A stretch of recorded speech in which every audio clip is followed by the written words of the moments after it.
So I'm gonna be real with all of you. I messed up. In one of our more recent videos, The Strongest Gods in Anime Raked and Explained, I, while talking about Arceus, went on a bit of a tangent. Well, not really a tangent, I just had to explain why Arceus was so powerful. But unfortunately, while explaining why Arceus was so powerful, I revealed I know a good amount about the Pokemon universe. But then, Nick, why do you never talk about the Pokemon universe? Because it's dense. Listen, I love the Pokemon universe. It's one of the most lived in, well-explained, and deep universes in fiction history. But there is... there's so much lore. And then for some reason at the end of my Arceus segment, I went, wow, that was fun. Maybe I should make a whole video talking about Arceus. Do you guys want to hear me talk about Pokemon? And for some reason, the comments were overwhelmingly yes. However, today I don't want to focus solely on Arceus. While I would love to sit down and have a long stretched out conversation about all of Arceus's many abilities, it seems as though my comments weren't necessarily asking for me to discuss Arceus, but rather the lore of the Pokemon universe, of which I know very well. And thus today, while a large amount of what we're going to talk about is going to end up being about Arceus, the video isn't going to be singularly focused on Arceus, because today I want to talk about the creation of the Pokemon universe. And yes, for those of you who casually play the video games, there was a creation of the universe. There is a deep, borderline religious-esque explanation as to how the Pokemon universe was created. The Pokemon universe has tiers of gods that exist in hierarchies below each other, that all play separate and individual roles in the creation of universes, planets, oceans, mountains, and all of this happened at least 300 million years before the beginning of Legends of Arceus, which chronologically is the earliest video game in the entirety of the Pokemon Codex. Pokemon game library? What word am I looking for here? But anyways, what's important is today I want to talk about the creation myth that exists in the Pokemon universe. I want to talk about how Arceus came to be, how the universe was created, and how it's maintained up until this time. Because today we're talking how the Pokemon universe was created, explained. But before we get to explaining anything, guys, please, for me, like this video, subscribe to the page, and hit that noti bell. And if you want to see me try to bring real-life challenges to the anime world, go ahead and follow the brand new channel that I just created with Stephen He, Chris Barnett, and Danny Mata called Anime IRL. Or if you just want to hear me talk about anime and manga, go ahead and follow my anime podcast, Stalkers Anonymous, where me and Danny Mata break down everything that happens in anime and manga this week. It's available on YouTube, Spotify, and Apple Podcasts. Where to start? I actually haven't been this excited to make a video in a long time. So, a long time ago in a place, well, actually, no, it's not that far, considering the fact that it is now everything. So just a long time ago, there existed nothing, kind of like our universe. However, instead of in the midst of this nothingness, a big bang occurring that created the universe we currently exist in, what happened in the Pokemon universe is that an egg appeared. And much in the same way as the Big Bang, we don't necessarily know why. However, considering the fact that all Pokemon do come from eggs, it would make sense that Arceus would also come from an egg. And thus, in the primordial nothingness, this egg hatched. And from that egg came Arceus. Now, since Arceus has no evolutions and no additional forms, Arceus was simply just Arceus from the moment that it hatched. However, not the Arceus that you know and you love. See, the Arceus that you see whenever you battle against it in Pokemon and catch it and throw it to go fight against the Totodile or something is not the real actual form of Arceus. See, Arceus is everything, and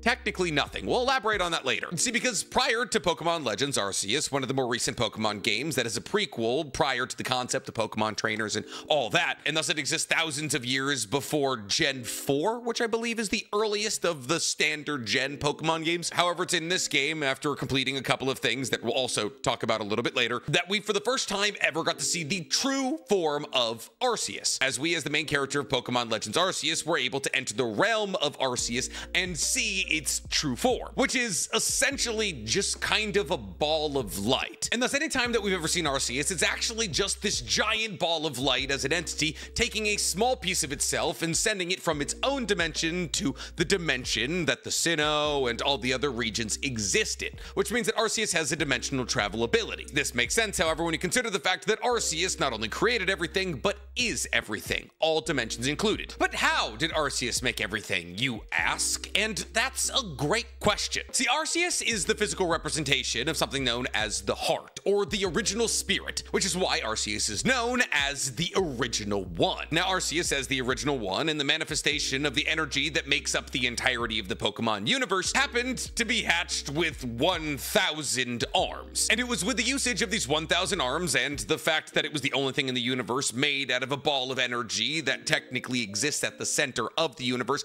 as its primordial power core to create everything that is and everything that isn't in the universe. But what do I mean by that? Well, the universe that the Pokemon world exists in is just one of a massive multiverse. Now, we know next to nothing about this multiverse, but we do know of at least 3 universes that exist in the Pokemon universe. There's Giratina's universe that features the Distortion world, where the laws of physics and common sense don't apply, and there's a universe the Pokemon world exists in, which has 2 planets that we're aware of. The planet that all the Pokemon games and anime take place on, and the planet that we know nothing about that Deoxys came from. However, the 1,000 arms of Arceus and the fact that it exists as a non-corporeal ball of light aren't the only things that make Arceus so powerful. See, Arceus is also surrounded by something known as the plates, and these plates are actually seen even when Arceus manifests as a physical form in things like the Pokemon anime and games. The things that revolve around Arceus as it travels through dimensions and so on and so forth are the plates. Now, these plates, of which there is currently 19, surround Arceus anywhere that it goes, and that's because on these plates exists all of the power of the universe. See, the reason that there's 19 plates is because there's 19 types. There's a plate for normal, fighting, flying, poison, ground, rock, bug, ghost, steel, fire, water, grass, electric, psychic, ice, dragon, dark, fairy, and none, which is the legend plate. In fact, the only type that doesn't have a plate is the stellar type. However, when you consider the fact that the stellar type only existed in Gen 9, that's not really the end of the world. Now, these plates allow for Arceus to do basically anything. They are the origins of every single typing in Pokemon, and thus the abilities used by every different type of Pokemon tie back into the power of these plates, which is why Arceus is able to do every single move in the Pokemon universe, at least in theory, because every single move created by every single Pokemon ties back into the energy source that Arceus controls. And it's by pulling on the energy of these plates that Arceus is essentially able to create miracles, such as bringing dead things back to life, making things disappear into thin air, halting time, changing the very laws of nature, and so many other things. By pulling on the power of individual plates at certain times, Arceus is able to accomplish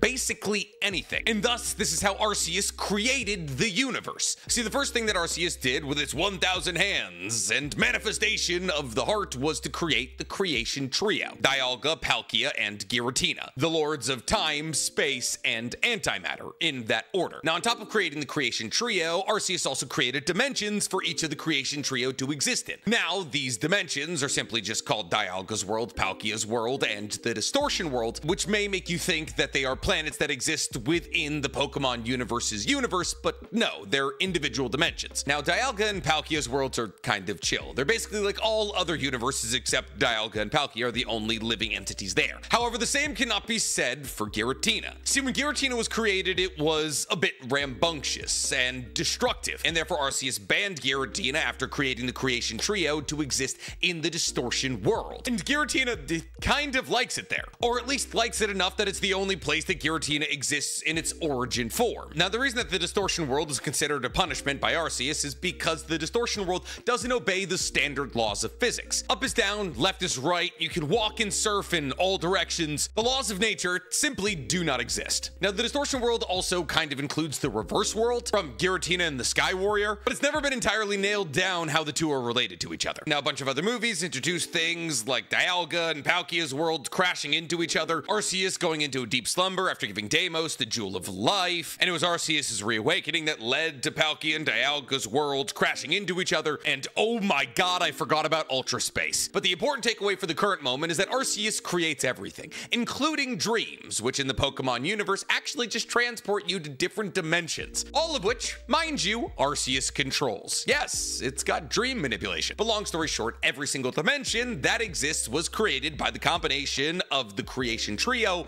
and Arceus. However, specifically the creation of the universe and Pokemon world that Pokemon takes place in ties back to Dialga and Palkia. And after they created the universe and the Earth of the Pokemon world, they retreated back into their own dimensions. That is until Gen 4, when they pop out of portals and you gotta battle them. And a little known fact that's incredibly interesting about Arceus is that Arceus has the ability to create additional creation trio members. See, because here's the thing. Arceus takes into account when a trainer catches one of the creation trio. However, an individual member of the creation trio are required in each and every single one of their dimensions to keep their dimensions intact. On top of this, since the creation trio was responsible for controlling all space, time, and dark matter, Arceus kinda needs them at their jobs. And so in the games, when you catch a Palkia, Dialga, or a Giratina, Arceus just makes another one. But Arceus wasn't done with the creation trio, because after creating the creation trio, Arceus goes on to create what's known as the Lake Trio. Uxie, Mesprit, and Azelf, also known as the controllers and creators of knowledge, emotion, and willpower in that order. And they are the reason that all living entities in the universe have these three emotions, traits they impart to every living creature. However, after imparting these traits into the universe that would be adopted by all living creatures, three of them dive into the bottom of lakes that exist in the Sinnoh region: Lake Verity, Valor, and Acuity? Is that how you say it? And thus, because they throw themselves into the bottom of these lakes, they become known as the Lake Guardians. And it's from fragments of these Lake Guardians that the Red Chain is created. The Red Chain that's used to bind both Palkia and Dialga. However, Arceus, as the creator of the entities that were used to create the Red Chain, has the ability to break that Red Chain. Now, after creating the Lake Trio and the Creation Trio, Arceus takes a somewhat more hands-off approach to humanity and all living creatures. But it doesn't mean that Arceus isn't involved in making sure that the Pokemon world that it created stays safe, as a section of it exists in the universe that Pokemon takes place in, saving that globe from things like incoming meteorites. And to speak to the fact that the fragments of Arceus that we interact with are not even close to its full power, sometimes saving the world from meteorites like this, we're able to weaken or fully incapacitate those Arceuses. Arcei, which is where Deimos and his story, which revolved around him bringing one of the plates back to a damaged and broken down Arceus, which allowed for Arceus to gain enough power back for it to collect the other 18 scattered plates, which then led to Arceus giving the Life Crystal, which is a combination of 5 of the plates, to Deimos, so Deimos could use that Life Crystal to reinvigorate the town that he lived in, which was currently a bland, hellish landscape. But because Deimos gets betrayed and is unable to give the Life Crystal back to Arceus, Arceus abandons humanity and goes to slumber for a couple of 100 years until eventually it wakes up really angry. On top of this, the only real other time that Arceus is involved with humanity is during the story of the Ancient Hero, a story about a hero who existed 1 to 2 millennia prior to the events of Pokemon. Now, this was the story of a Pokemon trainer who traveled across the entirety of the Hisui region, gathering the 18 plates, which were described as stone tablets infused with the essence of each and every type that existed at that time. Also, we could meet the almighty Sinnoh, which is what the ancient people referred to Arceus as Arceus isn't even Arceus's true name. Arceus admits that the only reason that it's called Arceus is because that's what humanity decided it was called. Now, during this quest, the ancient hero was helped by his 10 Pokemon companions. And I'm gonna have to read off what they were because I don't have them memorized. It's Rhydeer, Kleavor, Lilligant, Ursaluna, Basculegion, Arcanine, Electrode, Sneasler,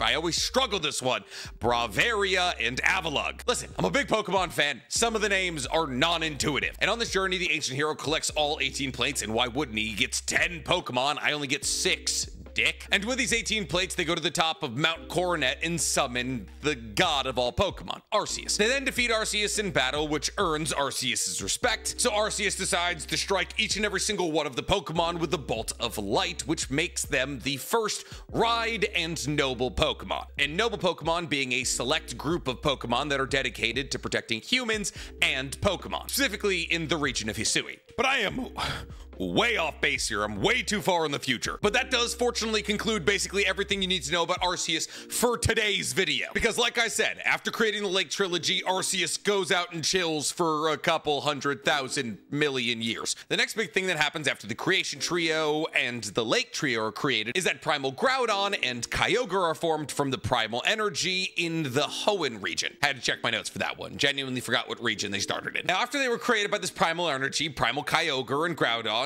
proceeded to fill the oceans and create the land. hand. However, as they were both in their endeavors to essentially create the Pokemon planet, they had a chance encounter. And thus their decades-long clash over the dominance of the Pokemon planet began. And this battle goes on until eventually Rayquaza steps in and tells them both to calm down. Now, Rayquaza was formed from the minerals in the ozone layer, and thus technically Rayquaza was the last of the primal trio to form. And once the battle between Primal Kyogre and Primal Groudon ceased because of Rayquaza, well, the world was pretty much created, so Primal Kyogre and Groudon weren't needed anymore. And thus they were both sealed into a slumber through the creation of the red and blue orbs. Items that when controlled can allow you to awaken Groudon and Kyogre and then eventually use them in your Pokemon team so you can just beat the hell out of a Rattata. Now, these red and blue orbs are left in Mount Pyre for safekeeping, and during this moment in time, you are actually the most plentiful Pokemon. This is long before their eventual, well, not extinction, but endangerment. And thus, after Groudon and Kyogre are sealed away and the red and blue orb are locked away in Mount Pyre, Rayquaza lives out the rest of its days flying around the ozone layer, stopping asteroids from hitting the Pokemon world, which apparently is like a really big concern because not only is Arceus doing it, but also Rayquaza. Two like literal gods committing their entire livelihoods to just stopping asteroids. It's like, hey Moon, do your job. Now, after all of the land masses and oceans were created, Regigigas moves all of the continents into their respective places. Now, you might be asking, well, who made Regigigas? And that's a great question, friend. We have no idea. You would assume because we have an explanation for Groudon, Kyogre, Rayquaza, the Creation Trio, the Lake Trio, and even Arceus, you think we would have an explanation for why the creator of all the other giants was created. But nope. He's just moving continents. And my god, does he do such a good job? See, because the only reason that all of the regions in the Pokemon world exist is because Regigigas moved all of the continents to make the certain regions. And that's kind of his thing. He's an artisan. The world is kind of Regigigas' craft. The world used to have some sort of Pangea that Groudon decided to make, but it was Regigigas who looked at it and said, no. We gotta make regions. We need as many games as possible. However, Regigigas decided he only really wanted to move the continents around. He didn't want to decorate them. He's a construction guy, not an interior designer. And thus Regigigas decided to create the three giants: Regirock, Regice, and Registeel. You know, the three key elements out of clay, ice, and magma, respectively. Now, this means that all of the Regis were created by Regigigas out of inanimate objects and elemental energies made into Regigigas' form, which means Regigigas also has the ability to breathe life into things that it creates. On top of this, Regigigas has the ability to control all of the other Regis, unless, of course, they're already controlled by a trainer, because nothing's more powerful than the primordial entity that carried all the continents on its back than a 12-year-old. With a Pokeball. However, Regigigas, like all of the other gods in the Pokemon universe, is usually sleeping, and usually gets really grumpy when you wake him up. Now, Regirock, Regice, and Registeel were responsible for basically decorating all of the continents. You need mountains? Well, that's where Registeel comes in. He flows magma under the cracks of the earth and creates volcanoes, or just mountains. You need cold regions? Regice. You need more mountains? You get Regirock. Listen, Regigigas didn't give himself too much room to work with, which is why he went on to create two more giants, Regieleki and Regidrago, out of a cluster of electric energy and crystallized dragon energy, so they could make electric regions and dragon regions. Hey, Regigigas, we need Regigrass and Regiwood. What are we doing here? Now, all of this is kind of revolving around Mount Coronet, as Mount Coronet holds a massive amount of importance in the Pokemon universe. It's where you're able to convene with Palkia, Giratina, Dialga, and Arceus. And the Sinnoh region is not only one of the more important regions of the Pokemon universe, but also one of the first to ever be created. And thus, during the creation of the Sinnoh region, violent shifts in the tectonic plates created things like Stark Mountain. And it's during these shifts in the tectonic plates that Heatran is created in the magma under Stark Mountain. Then the last technical thing that happens in the creation myth of the Pokemon universe is that Arceus creates the Adamant Crystal, the Lustrous Globe, and the Grisserous Core. Now, these are all items that are tied to Dialga, Palkia, and Giratina, and are items that allow them to switch between their standard form and their origin form, which are the forms that they usually only manifest when they're in their own respective dimensions. After this, Arceus goes into a deep slumber in its own realm. And then there is is 300 million years of prehistoric Pokemon history that happens. I'm not kidding. 300 million years ago is the earliest prehistoric Pokemon we know about. And do you know who it is? It's everyone's favorite Pokemon, Genesect. Also, Kabuto and Kabutops existed 300 million years ago. Well, technically, that's not true. Calling Genesect, Kabuto, and Kabutops the first ever Pokemon isn't accurate. Technically, the first ever Pokemon that existed was Mew, and 300 million years ago, actually, the Mew population was on the decline because the Mew Pokemon species was giving way to other Pokemon, like Genesect, Kabuto, and Kabutops. Then 100 million years ago, Pokemon like, and I'm gonna have to read this directly from my notes, Omantite, Omastar, Aerodactyl, Little Leap, Cadriel, Cranidos, Ramparados, Shelodon, Bastodon, Tortuga, Caracosta, Arkin, Archeops, Tyrant, Tyrantium, Amaruna, Aurorus, all existed. And while I could go over the entirety of the 300 million years of prehistoric history we know about the Pokemon universe, that includes everything from the formation of ancient clans that worshipped different Pokemons in different regions, to when certain ancient Pokemons were first identified, to the foundation of natural foundations like mountains and spires, even all the way down to things like Eternatus falling down to the earth on a meteorite. That is so much information, and it's just gonna sound like me reading out of a history book. But if this video does well and you guys genuinely want an entire breakdown on the prehistory of the Pokemon universe,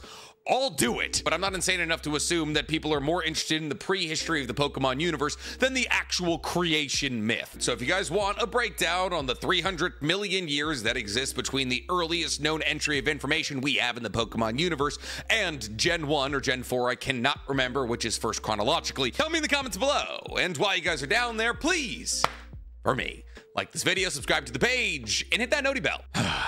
Like Japanese Admiral Isoroku Yamamoto after hitting Pearl Harbor, I feel all we've done is awaken a sleeping giant and filled him with terrible resolve.